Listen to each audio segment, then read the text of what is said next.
This is James with JK Homes. Got a tenant that called in and say that our water bill is high. We got a leak. So I come over, check this meter out.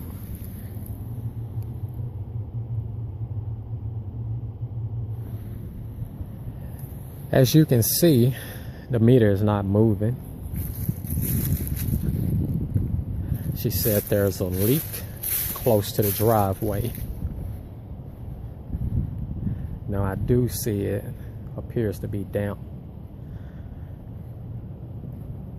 Number one, I know that it's condensation just from the weather itself. Number two, it can be the discharge line has collapsed or got a crack in it. You just wouldn't believe the stories that I hear from different tenants. I wish that I can interview them and put them up for your viewing. So she tells me that her water bill is sky high. So I know where this is going to lead to. My bill is high.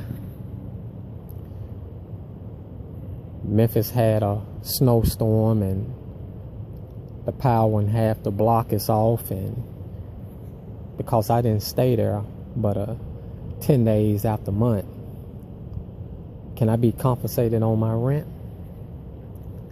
Can I be compensated for the water that I lost? I mean, this is all the time. Anyway, let me figure out what's going on, get some guys over here, start breaking up this ground. Hopefully we won't have to go into the concrete. Until next time.